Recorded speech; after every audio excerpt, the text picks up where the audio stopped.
Hello, this is a video demo of the Common Evaluation Methodology CBA tool. The tool is filled in, populated with an example so that it can enable us to do the walkthrough.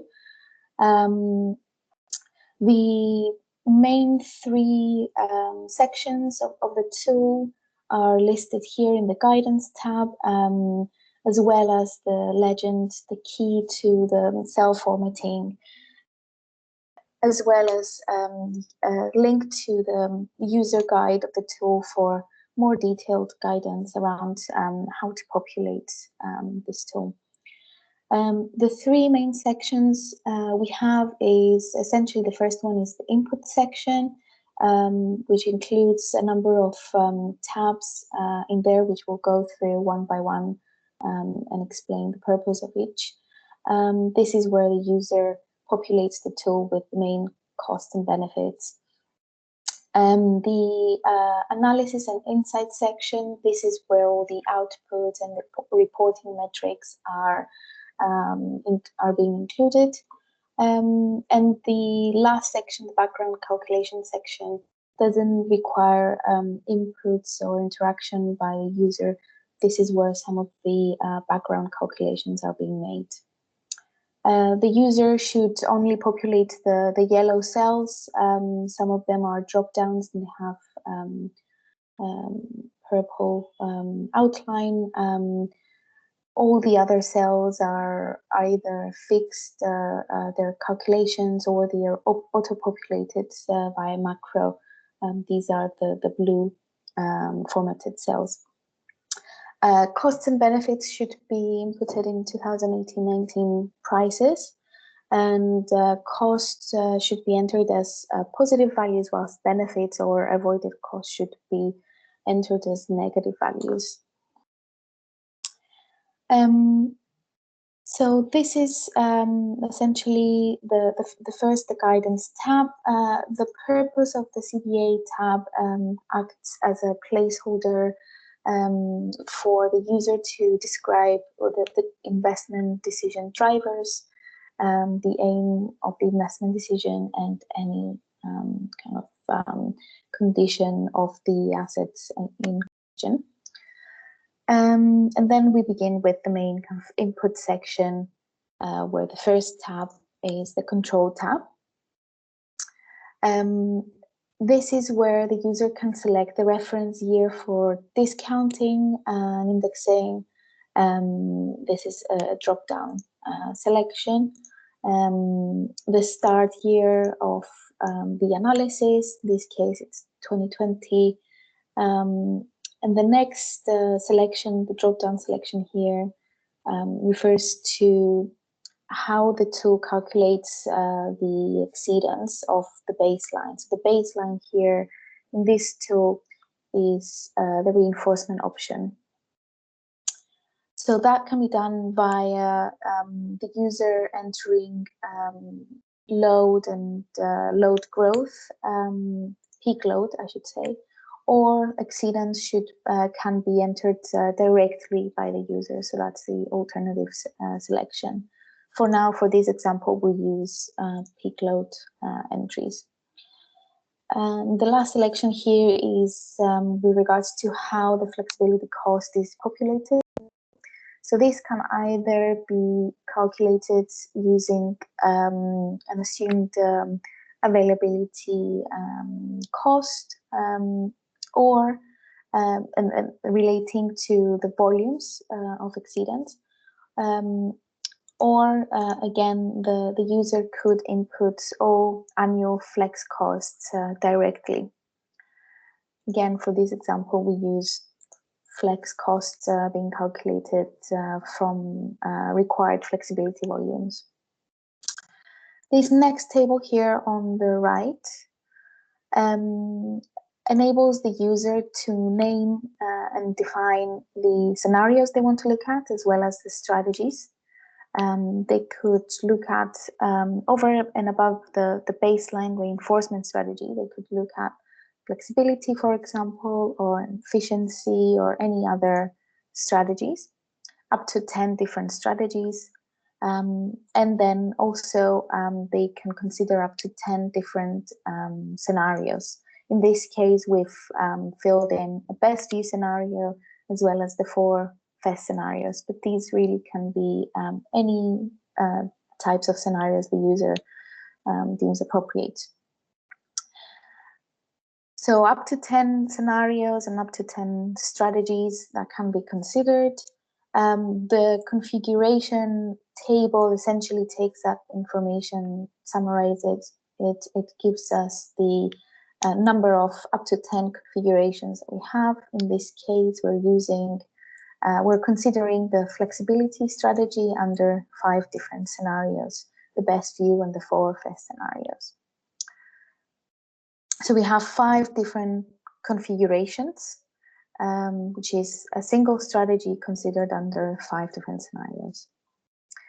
In case the flexibility strategy is only appropriate up to a specific point in time, this can be reported by the user in column E of this table. This is the last date at which the strategy can be effective. In this example, we've assumed that flexibility can be credible strategy indefinitely, but a limit can be imposed to that as appropriate by the user. And column F summarizes the name of each configuration. So this is, as you can see, strategy of flexibility under all of the 5 different scenarios we have defined.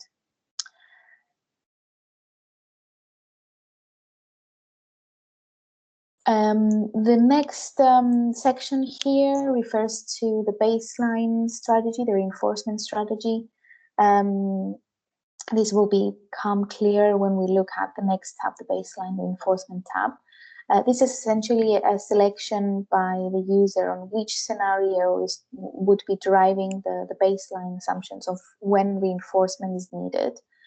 So this is a drop down. This selects the number of the scenarios. So that is, in this example, the first scenario. So that's the best view scenario.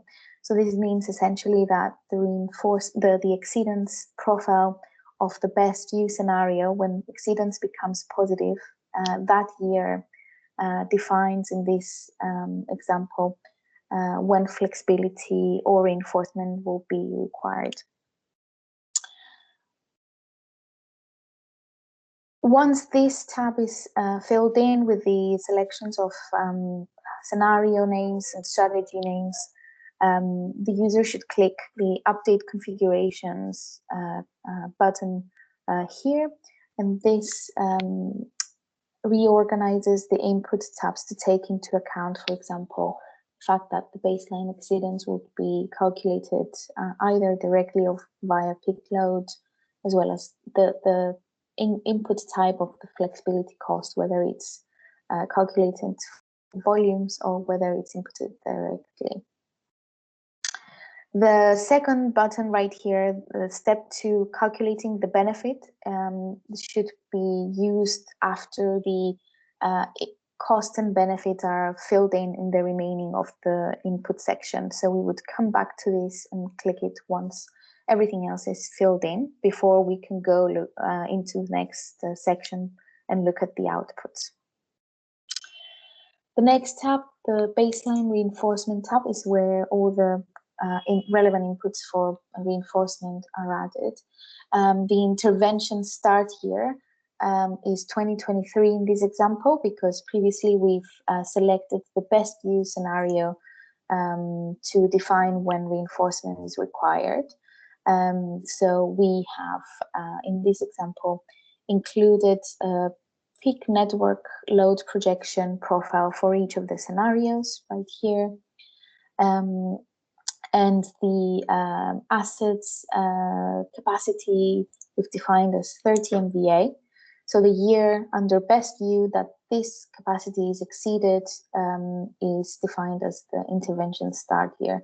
So we can see here that for best view, this happens in 2023, and that's what's being reported there. That drives the remainder of the tool. in terms of when flexibility is required. Exceedance relative to the capacity is then calculated in these rows here.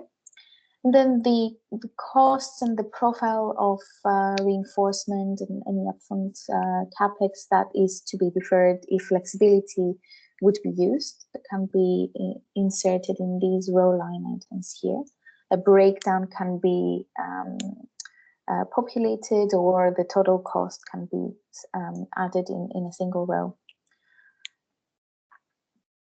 The flex volume and cost inputs tab, this would look different if we had selected the direct flexibility cost to be added by the user.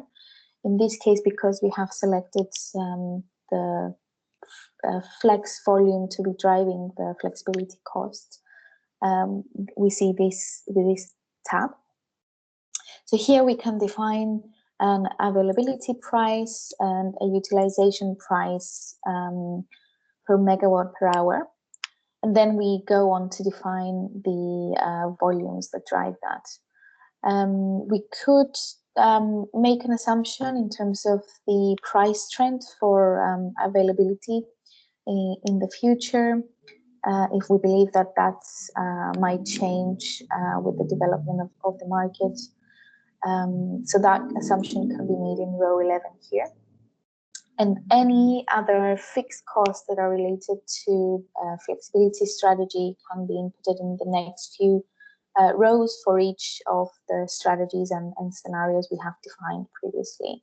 So these are any upfront costs that would be incurred regardless of the duration of the strategy, as well as any annual fixed costs for the duration of the flexibility strategy. These two are then being picked up by the tool and summarized in the Outputs tab. The availability volumes can be defined a bit further down, so that's where the user can define the average capacity availability that would be procured each year for each of the strategies and scenarios, as well as making an assumption of hours per day that the availability would be required, and days per year. So that drives the volumes, and that links up to the availability price that is defined at the top. And the same with the utilization price and volumes, rows 78 to 82. That's where the user can define the expected annual volume of utilization as dispatched. So these inputs here drive the cost of annual cost of flexibility. The Flex Cost Summary tab essentially takes those inputs and provides a summary table. So we have a summary of the upfront costs, the annual fixed costs, and then the utilization and availability costs totals summarized here. The table at the bottom of this tab allows for any availability cost savings from multi-year flexibility procurement. If the user wants to make this assumption, if they have some information from the market that will support availability price discounts, if the contracts are more than 1 year, for example, they can include this assumption in the table here. The next tab allows for any kind of incentives or penalties and societal impacts to be also taken into account. This should look similar to the existing DNO Rio CBA tool. So we could input losses impact. We could input emissions impacts, customer interruption impacts, customer minutes lost. This works in the same way as in the Rio CBAs in the sense that the user can input the volume, the annual volume of, for example, CMLs that would be assumed under each of the strategies. And the tool uses the incentive value to calculate the monetized value of that. So these are picked up again by the tool and reported for each of the strategies in the Outputs tab. The Fixed Inputs tab, again, they should look similar to the RioCBA tool. This is where the user can define the capitalization rates, the WACC. It is pre-populated with the relevant discounting rates, asset life, and some of the inputs that are used to monetize the societal impact, such as cost per fatality or non-fatal injury, the CIs and CMLs, and losses, etc. The Workings tab is the last tab in the Inputs tab. This allows the user to provide any kind of workings of background assumptions that drive the rest of the Input tabs, some of the inputs that they populate the tool with. This would help with transparency or potentially submitting to Ofgem and providing background calculations and assumptions. So this is the input section. Once we fill in all of the required costs and benefits, we would come back to the control tab to click the calculate benefits button here, this green button. And then that allows us to go into the insights and reporting section to look at the outputs. The first tab is the benefit, presents the benefit by strategy. And these are summarized in the two tables at the top. The first one provides the optimal reinforcement deferral duration in terms of years by strategy and scenario. And the other table on the right provides the NPV that's relevant for that optimal reinforcement deferral duration. The first table presents the benefits of deferral by a number of years. So the row here at the top signifies for how many years of deferral the results, the NPVs are presented. So for 1 year of deferral, we would have 46,000 of benefit under flexibility, under scenario of best view, in this example. Under 2 years of deferral, that would increase to about 75,000, and that increases up until the 4th year of deferral. So that's why this is a green formatted cell here, because it identifies the maximum value of deferral for this specific strategy under this scenario. You can see then this starts to fall for more years of deferral than 4. The next table below shows the residual benefit after the initial deferral. So for 1 year of deferral, we see that the benefit would be 46,000, and the residual value compared to the maximum that the user could get, which is 103,000, is 56. And then if we look at 2 years of deferral, the NPV benefit of that is 75,000 in this example, and the residual benefit after the initial deferral of 2 years compared to the maximum that they could get is 27,000, and so on and so forth for all the remaining strategies and scenarios. So the overall benefit is summarized in the last table. So that includes the initial benefit from X year of deferrals and the residual.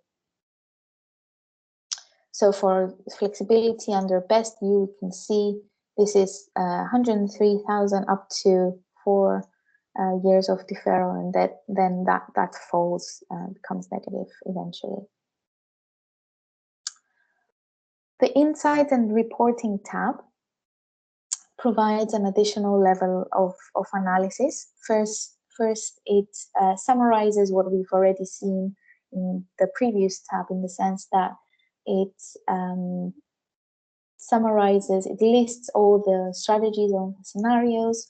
It gives you the optimal length of deferral of the baseline of reinforcement and the MPV that's associated with that. This also provides the optimal initial flexibility contract length for each of the strategies.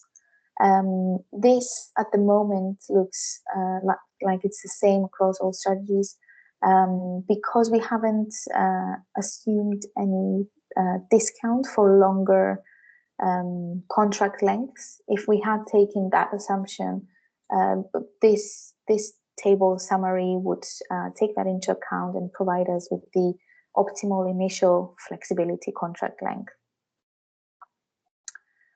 And then that provides the MPV that would be locked in by the initial contract if we were to go with, for example, with 2 years of a flexibility contract to begin with, and the residual MPV after that initial flexibility contract length. And this is all summarized in the two charts below. Next, we present an analysis of these results in terms of the least worst regret method to support the user in considering regret under the different scenarios. So this considers all the scenarios and all the strategies, and considers the MPV and turns it into regret for each number of deferral years. And then that calculates the worst regret by strategy. In this case, we are considering only one strategy, the flexibility strategy. So that identifies the worst regret, and the results are summarized here in terms of the calculated least worst regret by strategy. In this case, it's flexibility strategy for 1 year. And the last piece of analysis in this tab uses the weighted average method. This involves a few more assumptions by the user, but it's arguably a simpler method of assessing uncertainty under scenarios. This requires an assumption of the probability of each of the scenarios that we are considering. In this case, we're considering 5 different scenarios.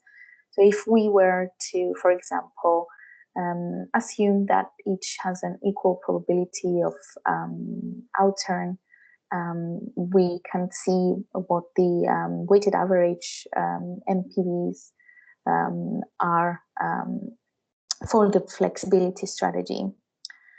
And the summary table here at the bottom provides the maximum expected benefits by strategy according to the probabilities that we've defined.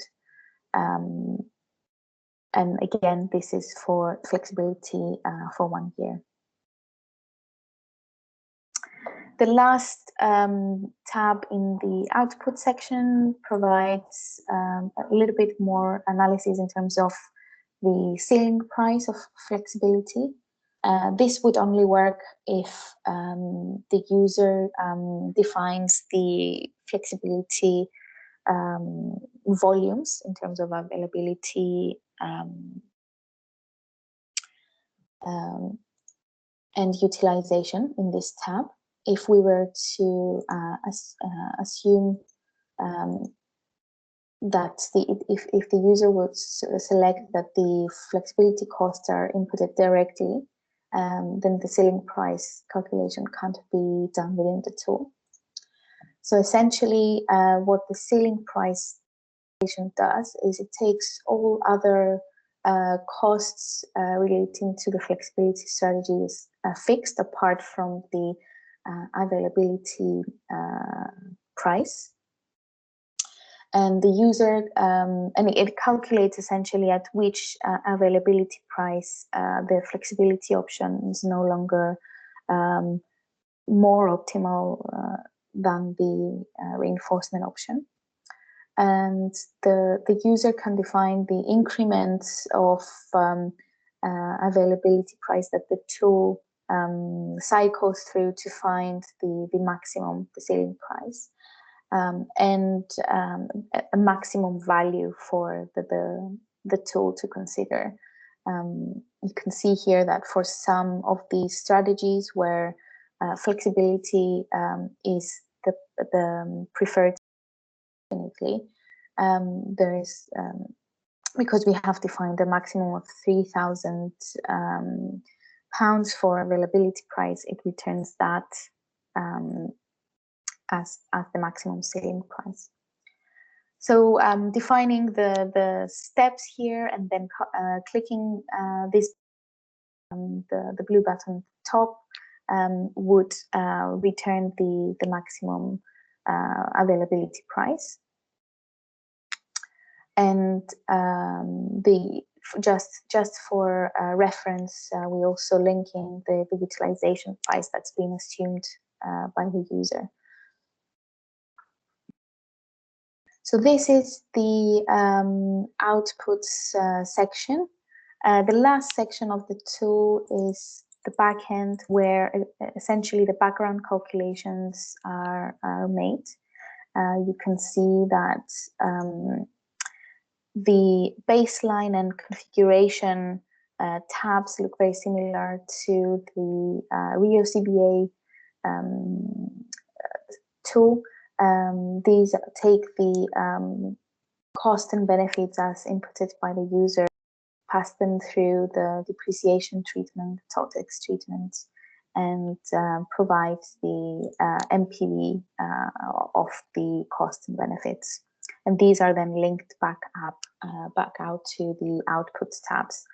But essentially, the message is that this section doesn't require any inputs or manipulation by the user. All the calculations are being done within the tool automatically. And again, for any kind of more detailed guidance for using this tool, you can go back to the guidance tab and double click on this icon here and go through the detailed user guides that comes together with the SEM CBA tool. Hope this has been useful, and thank you.